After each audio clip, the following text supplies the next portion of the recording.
Welcome to r/EntitledPeople, where we share stories from your lives about people who think the rules don't apply to them and they should get what they want. Thank you, friends, for subscribing to the channel and for so many likes. And today we have 3 great stories, so subscribe, hit the like button, and let's begin. The first story. The customer blows up the engine, blames us for poor build quality. It was his fault. Then he comes back to us, but our original offer is no longer valid. The second story. If you're entitled enough to refuse to work, then quit. The third story. I quit my job at a small family-owned company, but they refused to work with me, so I took my PTO on my last week, leaving them with only 1.5 days where I worked. The first story is, when at first you don't succeed, continue to escalate the matter further. Honestly, I'm not particularly sure either, but writing that last story about idiots reminded me of another idiot we had in last year. So stay seated, get comfortable, and grab a coffee because here we go again. I've spoken about our performance hatchback range before. Cold Start Blues and Finance Chavs come to mind, but if you're new here, here's a quick breakdown and recap. Cold Start Blues. We get a few performance hatchbacks pass through used cars now and again, and salesmen being salesmen and knowing nothing about cars, they love to cold start redline these models, and then walk back past us like, yeah, I know about cars like you guys and what. Clearly not gauging our WTF was that for look. Finance Chavs. This recap is more relevant to this story. We offer a financial deal on said hatchbacks like any other dealership. This creates a group known as Finance Chavs.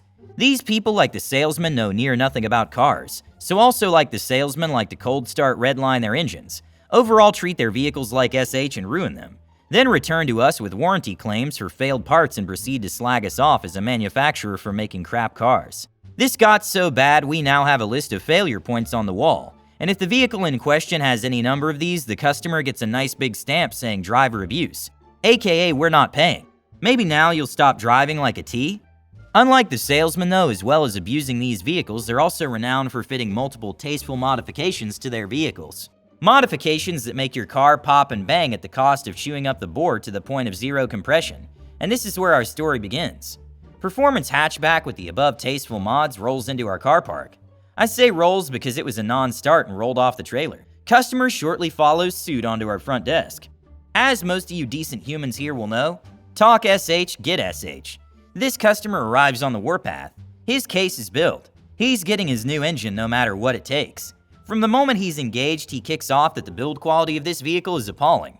He was just driving, and the vehicle stopped and hasn't restarted since, and it's all our fault. You get the idea. The first mistake he made was telling us the vehicle was modded.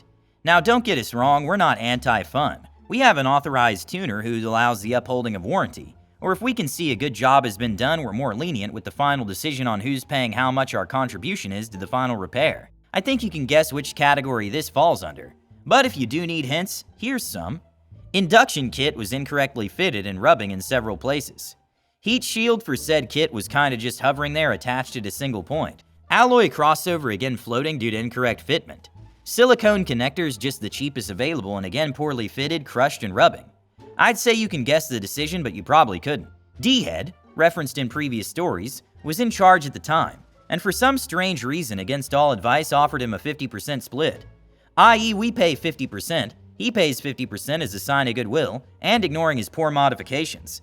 Customer isn't happy with this though. Regardless of fault, he wants 100%. He's still adamant it's all our fault. He demanded to see the GM, but after a short call upstairs, he said 50% or nothing. After this, the customer disappeared for a while and left his car with us. Unbeknownst to us, he was escalating the case to the manufacturer's customer service department, now with a complaint about our dealer too. But old genius made one fatal error in leaving his car with us. The bloody thing was plastered in his Instagram name. His Instagram was public also. Guess what we found on his Instagram? Countless videos of him at countless meets revving the absolute bollocks off of his car. But while warm engines can take that, what made us change our mind about offering goodwill? Pops and bangs. As soon as he lets off the accelerator after limiter bouncing, the decel kicks in. As it falls back down, the RPM gauge, the exhaust spits flames and pops and bangs back down to an idle. I mean, we didn't really need more evidence after that, but he gave us more. He had the video of the moment the engine went bang on there too. I think you can all guess he wasn't just driving when it went bang. After this, we started our own case. We submitted our findings to the manufacturer along with a more civilized version of the above story and waited. We later found out he had his own case on the go with them, and they thanked us for this information and requested we strip the engine and return with our findings. So we did. Surprisingly, the engine wasn't in terrible conditions, considering the abuse it had received, until we reached the bores. The tops of those pistons can only really be described as the surface of the moon. For the uninitiated, a good engine's piston is flat and round with a bit of carbon buildup depending on mileage, and if the engine is really well looked after, you can still see the crosshatch marks on the bore from the factory cutting machine. Of course, this engine looked nothing like that. The pistons, as I said, were about as pockmarked as the surface of the moon, and the bore itself scored 2F. I mean, it looked like the piston ring had pinched and jammed in cylinder 3. Would explain the non-start. We submitted our findings and waited. Nothing really happened for 5 months. Then guess who came back through our door? This time much more pleasant and with his tail between his legs with a request to speak to our manager. He was unavailable, but the stand-in was filled in and toyed with him for a bit, explaining we carried out diagnostics free of charge and explained our findings and such. Then customer asks about our 50% offer. The manager asks what about it. The customer sheepishly asks if it still stands. The manager told us the following. I smiled and said, "Of course not." The customer attempted to kick off again, but now met with the knowledge of we knew what he'd done, he got absolutely nowhere. Turns out in these 5 months he'd gone through 4 levels of customer complaints with the manufacturer after us, and at about level 2 we submitted our evidence, and he got rejected under driver abuse. Not knowing what we'd done, he continued to escalate and continued to get shut down, as the evidence was now on file. After another month and a threat of parking, charge a tow truck came to collect his vehicle, and we haven't seen him since. Remember, boys and girls, talk to people like SH, get treated like SH. The second story is, EM refuses to work on Mother's Day. I'm manager of a team of drivers that make local deliveries from a popular UK catalog shop. My team do shift work. Their rota is published a good 3 weeks in advance, and I'm very flexible with accommodating requests for days off, and don't mind at all people swapping shifts, etc. Now, a couple of weeks ago in the UK, it was Mother's Day. The EM of our story is one of my drivers, and evidently forgot about the day until a few days ago, as she was on our work group chat trying to swap her shift so she could spend the day with her kids. Fair enough, no harm in asking, but no takers. Several other people had thought ahead and booked the day off. However, I needed to move a shift that day for someone for medical reasons. EM was on the afternoon shift 12 p.m. to 5 p.m., and the person I needed to swap was on the morning 5 a.m. to 12 p.m. End time is often earlier if there are less deliveries. So feeling generous, I texted EM and told her I'd move her to the morning shift so at least she would be home to her kids sooner. She thanks me and I thought that was the end of it. But alas, I wouldn't be posting here if that were true. So the morning of Mother's Day arrives. I'm chatting with my team leader on shift via text, as he's moaning about the stock delivery turning up late. He then suddenly starts texting me about a different issue. It's about 6 a.m. at this point. This is a rough account of the text conversation. TL, EM has just walked out. Me, what? As in walked out of the shift? Really? Why? TL, she said she won't take the manifest I gave her because it's Mother's Day. For context, the manifest is a list of what each driver needs to deliver. The sizes vary dependent obviously on how many customers have ordered stuff and where their address is. It's the decision of the team leader who takes what, though there's usually a sense of logic behind it, such as the people who tend to work more days and hours get the shorter manifest. This was definitely the case here, as the team leader had worked 30 plus hours that week, and EM about 15 to 20. Morning manifests finish at 1 p.m. at the absolute latest, so it's hardly like working all day. Me, that's ridiculous. What exactly did she say? TL, she said she wasn't delivering 27 drops on Mother's Day because she should be at home with her kids. Me, what did you say to her? TL, I said that wasn't a reason. I explained I had done a lot of long shifts lately, including yesterday. I don't think I was being unfair. Me, I don't think so. Why did she walk out? TL, I told her she was at work and had to do that manifest, so she said no, and that she was going home to her kids. Then she just left. At this point, I tried calling EM, as I currently have 27 customers not getting their items, which also has a huge impact on my department's performance figures. EM is not picking up the phone. Fortunately, I managed to speak to one of my other team leaders, who was the one who swapped the shift for medical reasons.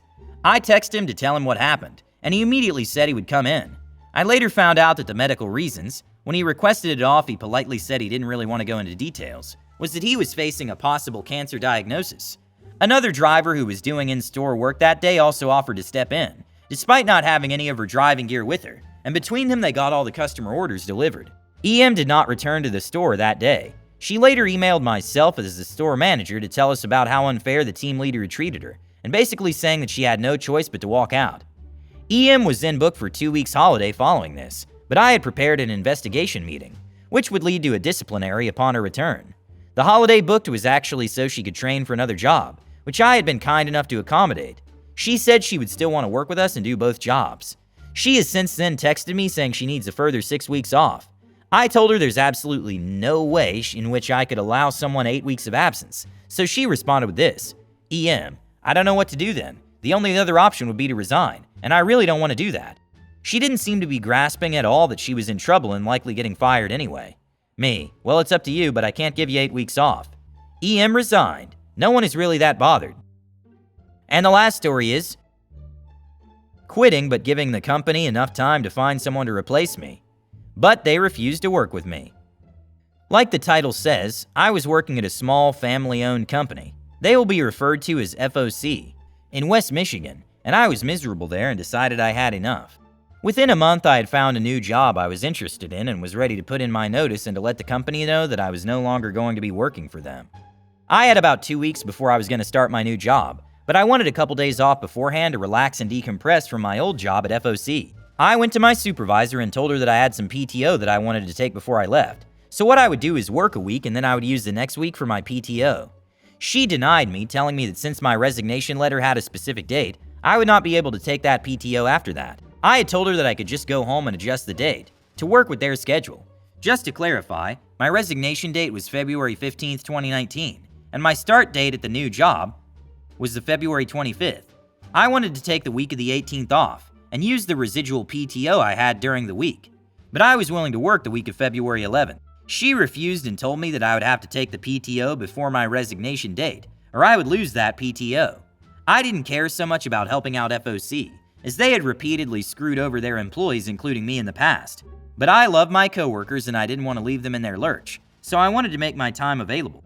Since my supervisor was refusing to work with me on this, I decided that I was going to take my PTO on my last week. So instead of working 1 week to help them find someone new, I took my PTO, which was about 3.5 days, and that extra week I had instead left them with 1.5 days where I worked. Leaving that place was one of the greatest feelings I've ever felt. Info: I had worked at the job for about 6 months as a temp before they hired me on permanently. I had used a bunch of unpaid time off during that time as a temp. So when I was a permanent employee, they came back and told me that because I took unpaid time off as a temp, that I would only have 14 hours left of PTO for the whole entire year. I don't understand their thinking on that. I still don't get it. I ended up getting all my PTO troubles fixed, and they came back to me and gave me my full PTO, a whole 56 measly hours, which included sick time. So sick time for this company was 16 hours, and PTO was 40 hours for an entire year. They ended up promising their employees that they would give them an extra week of sick time, but they never delivered it until it became a law in Michigan that companies legally had to provide their employees that. I also recently found out when I reached out to an old coworker that they're still looking for customer service reps. They had such a high turnover rate, and the management system was based on bullying rather than positive reinforcement. It was a terrible, toxic environment. Hit the like button to support the channel and subscribe. Have a good day.